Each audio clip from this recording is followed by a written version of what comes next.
Ang nakaraan sa Pinoy Big Brother Gen 11, nakilala natin ang bagong housemate na may koneksyon kay Jolie.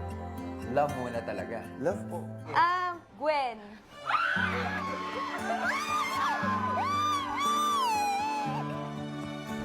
At ngayon, saksihan ang gabi ng pagharap sa katotohanan. Magalit mo kayo sa akin. Diretso na lang sa akin, hindi yung papakalatin niyo pa dito. Backstabber kayong lahat. Ang message na ito ay gulo-gulo pa. Is this about Kyle? Maybe it's something to do with your biological parents. Si Jolie, emosyonal sa muling pagkikita nila ni Gwen. Kuya, sobrang saya ko po. Sobrang relieving, kuya, sa akin na nakita ko po siya ulit. Kasi kuya, si Gwen po, kami po everyday ang magkasama. Si Gwen, formal nang nagpakilala sa ibang mga housemates. Sa circle of friends namin, nakwento ko na, siya yung ka-situationship ko talaga totoo. Yeah. Obvious naman yung smile eh. Tsaka yung eyes, so kumikin lang. Pareho kami dentistry, 24 years old, Aquarius. Siya nagtanggal ng dalawang impacted ko na wisdom. Yung pala sinasabi nga si Joe. Oo, yun ko na. Best siya sa amin sa surgery. Ano yun? Opinion niya lang yun, pero thank Hindi, you. pero legit. Ilang saglit pa, Boss. Walang manghihingi. Ay! Grabe naman yan. Thank you.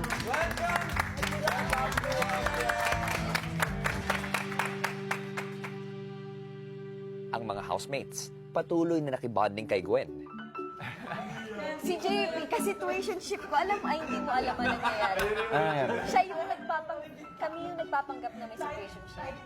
Wag kang mag-alala, wala talaga. Wala. Walay talaga. Oo, tapos like, natalo kami. Magkaroon tayo ulit for ano. Manghuhugis bigas kasi mga kasama natin. Ano ang madalas na nagpapakilig kay Jolie? 3, 2, 1, go! Pagkain. Okay na yun! Pwede na, close enough. Baka feeling mo. Babe, ano lang yan, acting lang yan. Paano ba kiligin si Gwen? Kilig na OA. OA kasi siya. Paano kung di magiging OA? Kung ikaw naman yung katabi ko lang.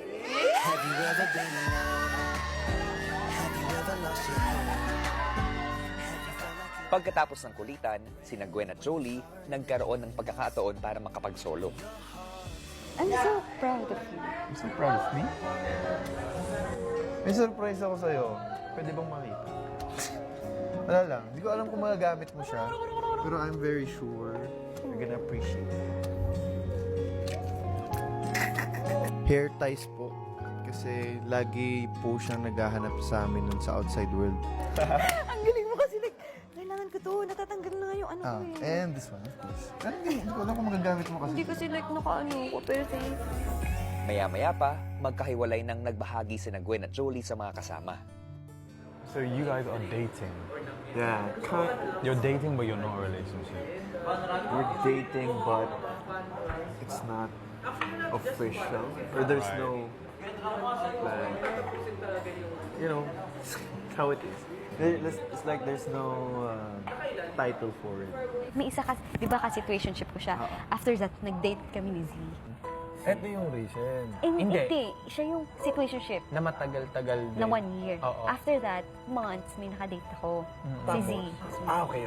Tapos, hindi niya alam. Eh, ang sabi niya sa akin, okay lang naman kasi sa akin eh, kung kahit sino makadate mo, wag lang si Z. Sabi ko, bakit? Sabi niya kasi Pero hindi ko... they're friends, di ba? Yes, tapos hindi niya ako Kilala ko na mapapatawad yung sinasabi mo. Oo nga, yun. Tapos hindi niya ako... Yung length. Yes. So sabi niya, hindi ko kayo mapapatawad dalawa, lifetime. So do you think being in a relationship like that, a situationship, if something goes wrong, you can blame it, you can be like, it's okay because we're not in a relationship? In my case with her, I don't want to rush her. I don't want to put her in any position that she feels pressured that we're each other's responsibility. Right. But would you prefer to be Yeah, official? of course. I see. Of course I prefer to be official, but same time I don't also want to rush her. Yeah. I just don't want to put any pressure into it. Like, we'll see what we'll see. Like, Dito pa lang malalaman ni Z. Dito pa lang hindi. Dito pa lang malalaman ni G. So, shocks yun eh. Moment of truth. Pag kaming tatlo, yung saya ko na parang poker face na. Maya-maya, ipinatawag ni Kuya sina Jolie at Gwen. Jolie at Gwen, bagamat hindi kayo sabay pumasok ng bahay ko, hindi maitatanggi na meron kayong malalim na koneksyon sa isa't isa. Kung kaya, ipinapaalam ko sa inyo na kayo ang ikalawang 2-in-1 housemates sa bahay ko. Anong masasabi mo rito, Jolie? Medyo na-expect ko na po yun na pwedeng ganun nga po yung mangyari. Masaya po dahil siya po yung katuinuan ko. Alam ko pong may pinagsamahan po kami. Alam ko pong kilala po talaga namin na ang isa't isa. excited po, Kuya. This would bring us closer or drift us far apart. All the more reason po para mag-work together. It's gonna be fun.